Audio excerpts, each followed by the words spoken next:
नमस्कार बच्चों, स्वागत है आप सभी के आपके अपने YouTube चैनल पे। ओके, तो बच्चों आज हम लोग हल करने वाले हैं एनसीईआरटी एग्जाम्पल है आपका जो केमिस्ट्री का बुक है ना, एग्जाम्पल नंबर 2.12 जो कि वांट ऑफ फैक्टर्स हम लोग पढ़ रहे थे ना, उसी पे आधारित है और बहुत अच्छा क्वेश्चन है, मोस्ट इंपॉर्टेंट है परीक्षा के दृष्टिकोण से। ठीक है, तो चलिए क्या कह रहा है, 2 ग्राम बेंजोइक अम्ल, क्या कह रहा है, बेंजोइक अम्ल की मात्रा कितनी दी गई है, 2 ग्राम। 25 ग्राम बेंजीन में, यानी विलायक का काम कर रहा है क्या, बेंजीन में घोलने पर हिमांक में 1.62 केल्विन का अवनमन होता है, यानी डिप्रेशन इन फ्रीजिंग पॉइंट की कॉन्सेप्ट्स पे ये आधारित है। तो उसमें कह रहा है कि हिमांक में इतने का अवनमन हो रहा है। ठीक है, ओके, क्या कह रहा है, 2 ग्राम बेंजोइक अम्ल 25 ग्राम बेंजीन में घोलने पर हिमांक में 1.62 केल्विन का अवनमन होता है।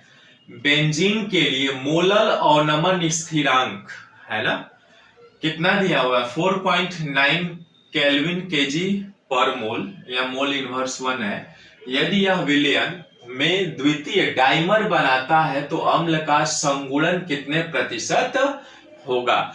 जैसे हमने देखा था बेंजोइक एसिड, क्या 2 बेंजोइक एसिड का जब हम डिसोसिएशन करा रहे थे एसोसिएशन, तो उसमें क्या हो रहा था, वो बन करके एक बन रहा था, यानी 2 मोल आप बेंजोइक एसिड ले रहे हैं तो वो 1 मोल बन जा रहा है। ठीक है ना, तो उसी में ये कह रहा है कि उसका संगुणन प्रतिशत कितना होगा बताना है।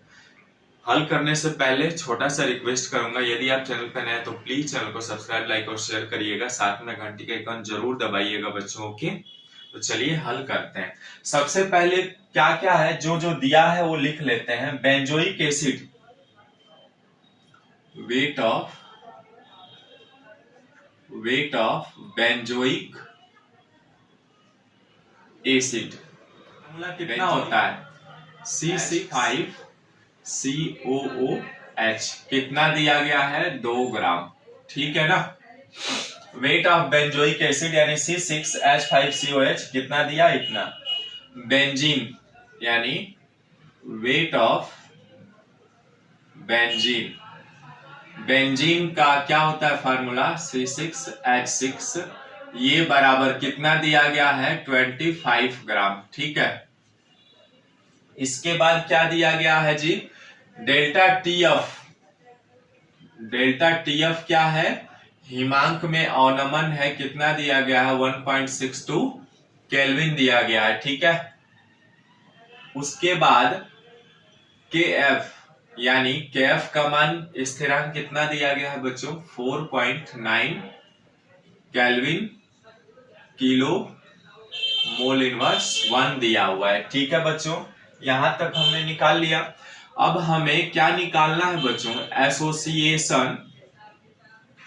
एसोसिएशन परसेंटेज निकालना है। ठीक है, यानी संगुणन प्रतिशत कितना होगा ये हमें बताना है बच्चों। ठीक है, अब डाइमेराइजेशन का मतलब क्या होता है, आप जानते हैं, डाइमेराइजेशन का मतलब भी यही होता है बच्चों कि देखिए 2 ऑफ, यदि बेंजोइक एसिड का C6H5COOH का आप एसोसिएशन, इसका क्या करेंगे, रिएक्शन कराएंगे, तो ये क्या होगा, ये बेंजीन के साथ रिएक्ट होकर के ये एक परमाणु बनाएगा C6H5COOH का। ठीक है, C6H5OOH का होल ट्वाइस बना लेगा। ठीक है, यानी यहां पर 2 आपने लिया तो 1 बनाया। ठीक है, इसे ही तो कहते हैं द्वितीय या डाइमराइजेशन। ठीक है, अब यहाँ पे देखिए डाइमराइजेशन हो रहा है किसका, बेंजोइक एसिड का। ठीक है ना, अब चूंकि हम जानते हैं कि डेल्टा टीएफ बराबर क्या होता है, केएफ इंटू एम, एम क्या है, मोलैलिटी है, और चूंकि डेल्टा टीएफ का मान भी दिया हुआ, केएफ का भी मान दिया हुआ है ना, तो यहां से मोलैलिटी में हमें क्या करना है, फार्मूला निकालेंगे, है ना। मोलैलिटी बराबर क्या होता है, देखिए केएफ, मोलैलिटी बराबर क्या हो, एन से दिखाते हैं, और सॉल्वेंट ये केजी में दिखाते हैं, ठीक है। अब यहाँ पे हम क्या करते हैं, ये सॉल्वेंट को केजी में, यानी ये सॉल्वेंट है और यहाँ पे हम सीधा इसका फार्मूला दिखाएंगे। देखिए सॉल्वेंट यानी विलायक की मात्रा को हम वेट ऑफ बेंजीन, विलायक की मात्रा को हम क्या मान ले रहे हैं, W1 मान ले रहे हैं, ठीक है। और उसके बाद विलेय का तो आप W2 मान ही सकते हैं। तो N बराबर क्या होता है, मोलों की संख्या कैसे निकालते हैं, मोलों की संख्या वैसे निकालते हैं ना, मोल N बराबर क्या होता है, W/M, यानी उसका भार बटे अणु भार, ठीक है।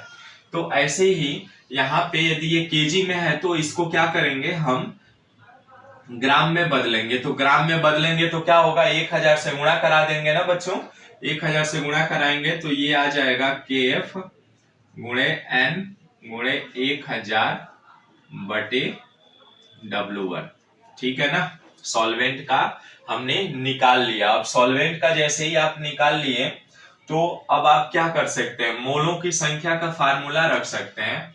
आप फार्मूला बराबर जानते हैं, मोल बराबर यानी डेल्टा TF, यहीं पे आगे यहाँ पे हल करिए, डेल्टा TF बराबर क्या हो जाएगा, देखिए यही तो मिला है ना, KF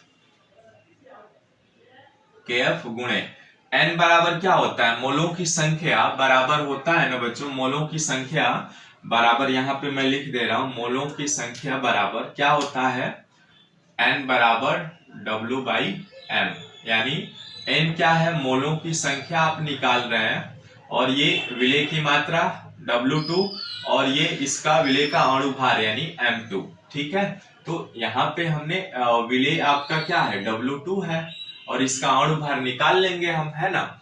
यानी यहाँ पर N बराबर हम रख दे रहे हैं, क्या N बराबर क्या हो जाएगा, W2 गुणे 1000 बटे में क्या आ जाएगा, M2 गुणे W1, ठीक है ना। W2 का मान निकल जाएगा। अब चूंकि M2 का मान हमें चाहिए, यानी M2 क्या है, अणु भार है, तो अणु भार किसका निकालेंगे, C6H5OH का, है ना। यानी M2 का मान आप आसानी से निकाल सकते हैं। क्या करेंगे, यहाँ पर W2 का मान हम रखते हैं, है ना, मान जो है हमारे पास हम रख देते हैं, इसमें डेल्टा TF गुणे M2 का मान आ जाएगा, ठीक है ना। M2 का मान कितना आएगा वो हमें देखने वाली बात है, ठीक है। अब चूंकि देखिए यहाँ पर डेल्टा TF का मान त्रिय गुणा करके निकाल लेते हैं, ठीक है। ये कुछ नहीं है तो 1 है ही, त्रिय गुणा कराएंगे तो यहाँ पे आ जाएगा डेल्टा TF गुणे M2 गुणे W1 बराबर, ये गुणा कराएंगे तो KF गुणे W2 गुणे 1000, ठीक है।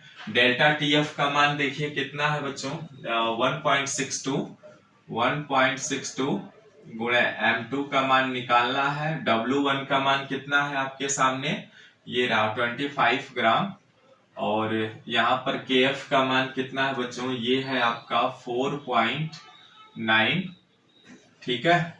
और गुणे W2 का मान भी कितना है, 2 है, गुणे 1000, यानी यहाँ से M2 का मान निकालेंगे आप तो 4.9 गुणे 2 गुणे 1000 बटे क्या आ जाएगा, 1.62 गुणे 25, ठीक है। तो इस तरह से ये आपका M2 का मान आएगा। भाग दीजिए तो गुणा भाग करेंगे तो कितना आएगा, इसका M2 का जो मान आएगा ना, ये M2 का मान कितना आएगा, 241.975, ये आएगा 241.975, किस में आएगा, ग्राम मोल इनवर्स में आएगा, ठीक है। और ये M2 क्या है, असामान्य एबनॉर्मल मॉस है ना, ये क्या है,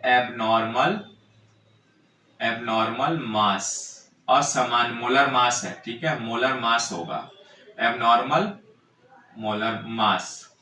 अब यानी ये असामान्य मोलर द्रव्यमान हो गया, जब असामान्य मोलर द्रव्यमान, ठीक है।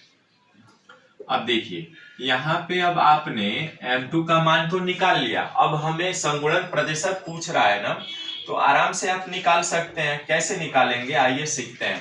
सबसे पहले तो ये जब M2 का मान निकाल लिया आपने, तो अब हमें क्या चाहिए, हमें चाहिए कि इसका बेंजोइक एसिड का अणु भार, इसका स्क्रीनशॉट ले लीजिए, फिर आगे बढ़ते हैं। क्योंकि क्या करेंगे, नॉर्मल मोलर मास निकालेंगे, यानी normal molar mass of C6H5COOH का। ठीक है, निकालेंगे।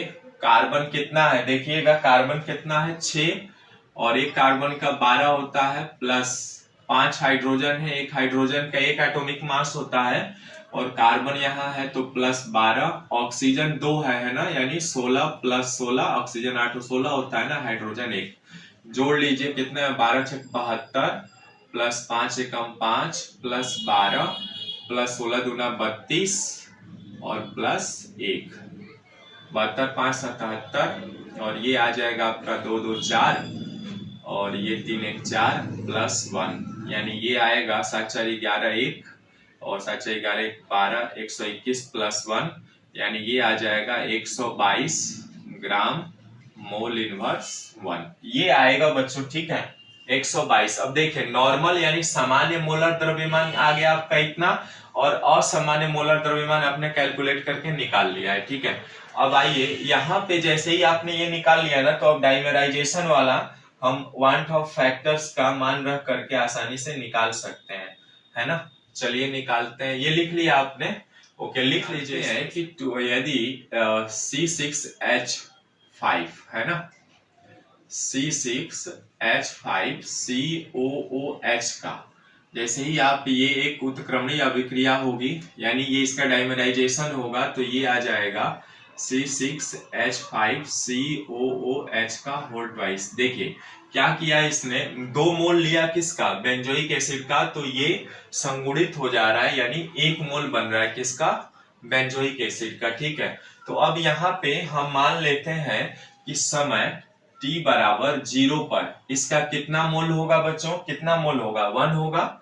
और जब रिएक्शन नहीं स्टार्ट हुआ तो यदि ये 1 मोल है तो ये 0 हो जाएगा, प्रोडक्ट 0 बनेगा। लेकिन जैसे ही आगे बढ़ेंगे, साम्यावस्था पर आएंगे आप, t बराबर साम्यावस्था, t बराबर साम्यावस्था पर आएंगे तो इसमें मान लिया हमने कि साम्यावस्था पर आते आते इसमें संयोजन कितना हो रहा है, x का हो रहा है, तो 1 माइनस x हो जाएगा, क्योंकि एक में से ही घटाएंगे। टोटल मोल कितना है, 1 है। और यहाँ पर कितना बन जाएगा, ये x बनेगा कि कितना बनेगा, देखिए यहाँ पे जब 2 था तो 1 बन रहा है ना, देखिएगा ध्यान से, यहाँ पे जब 2 बन रहा है तो 1 हो रहा है। ठीक है, ऐसे ही 4 बनेगा तो कितना होगा बच्चों, 2 होगा ना। ऐसे ही यदि 6 बनेगा तो ये 3 होगा। यानी कैसे आ रहा है ये, ऐसे ही यदि ये x है तो x/2 आएगा ना, देखिए x/2 आएगा। तो इसलिए ये सब हमने कॉन्सेप्ट वाले वीडियो में जब हमने थ्योरी क्लास पढ़ा था ना, तो उसमें समझे हैं। तो यहाँ पर यदि ये x बन रहा है तो ये कितना बनेगा, x/2 बन जाएगा। ठीक है, x/2 बनेगा, समझ रहे हैं, आसानी से समझिएगा, बहुत आसान है, कोई ज्यादा टफ नहीं है। ठीक है, ये चीजें हम लोग पहले भी डिस्कस कर चुके हैं। ठीक है, तो x/2 बन गया। इसलिए अब I बराबर क्या होता है, वियोजन के पश्चात I बराबर वांट ऑफ फैक्टर I बराबर होता है वियोजन के पश्चात कुल मोल, है ना, बटे वियोजन के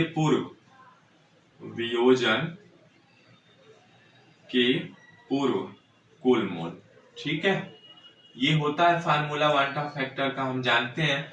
तो I बराबर कितना, वियोजन के पश्चात कितना मोल होगा, ये होगा आपका 1 माइनस x प्लस x/2 बटे वियोजन के पूर्व ये होगा आपका। ठीक है, यानी वियोजन के पूर्व ये आ जाएगा और वियोजन के पश्चात ये आएगा। ठीक है, इसको भी जोड़ लेते हैं, 1 प्लस 0। अब देखिए एक आधा में से आधा जाएगा, कितना बचेगा, आधा चिन्ह किसका लगेगा, माइनस का, बटे 1, यानी 1 माइनस x/2 आ गया। ठीक है, I बराबर कितना आया बच्चों, I बराबर आया हमारे पास कितना, 1 माइनस x/2। फार्मूला हम जानते हैं होता है सामान्य मोलर द्रव्यमान बटे असामान्य मोलर द्रव्यमान। ये हम लोग फार्मूला पढ़ चुके हैं पहले भी, असामान्य मोलर द्रव्यमान। ठीक है, बराबर कितना आया है 1 minus x by two, 1 minus x by two. सामान्य मोलर द्रव्यमान अभी आपने निकाला था बेंजोइक एसिड का, है ना, बेंजोइक एसिड का 122 है ना ग्राम मोल इनवर्स 1 निकाला था ना अभी इनके एटॉमिक मास को जोड़ करके, ठीक है। और सामान्य मोलर द्रव्यमान आपने निकाला है कितना 241.975 ग्राम पर मोल इनवर्स 1 बराबर 1 माइनस एक्स बाई टू, ठीक है। इतना निकाला था ना बच्चों हमने, अभी निकाला था। अब यहां से x का मान निकाल लेते हैं, ठीक है। x का मान निकालेंगे, देखिए कितना आएगा, ये कैंसिल, ये कैंसिल, ये कैंसिल, ये कैंसिल, यानी ये आ जाएगा 122 बटे 241.975 बाई टू है ना, ठीक है। x बाई टू को हम इधर ले रहे हैं, इन सबको उधर भेज रहे हैं, तो x बाई टू बराबर 1 माइनस 122 बटे 241.975। अब इसको हल करेंगे तो देखिए ये 241.975 एलसीएम हो जाएगा और इतना घटाएंगे 241.975 माइनस 122, यानी x बाई टू बराबर इतना आया। घटाइए कितना आएगा, लिख लीजिए 2 बराबर, वो घटाइए तो कितना घटेगा, देखिए 11 में से 2 जाएगा 9, ठीक है। 11 में से 2 जाएगा 9 हो जाएगा, यहाँ 3 में से 2 जाएगा 1, ठीक है। और यहाँ 2 में से 1 जाएगा 1, 119.975 बटे कितना आ जाएगा 241.975, ठीक है। दशमलव से दशमलव कैंसिल हो जाएगा ना, 119 ही होगा, ठीक है। दशमलव से दशमलव कैंसिल हो जाएगा, हटा देते हैं, ठीक है। अब यहां से त्रिय गुणा करके x का मान निकालते हैं, x गुणे 241.975 बराबर 2 गुणे 119.975, यानी x बराबर आ जाएगा 2 गुणे 119.975 बटे 241.975, ठीक है। ये भाग देंगे ना और गुणा भाग करके देखेंगे ये बच्चों, तो ये आएगा आपका 0.9917, 0.99 कितना आएगा 17, ठीक है। इतना आया x बराबर, ठीक है। अब चूंकि परसेंटेज पूछ रहा है तो हम क्या करेंगे, सबसे पहले इसका परसेंटेज निकालेंगे, इसलिए x बराबर ये आ जाएगा आपका 0.992 हो जाएगा क्योंकि 5 से ऊपर है, ठीक है।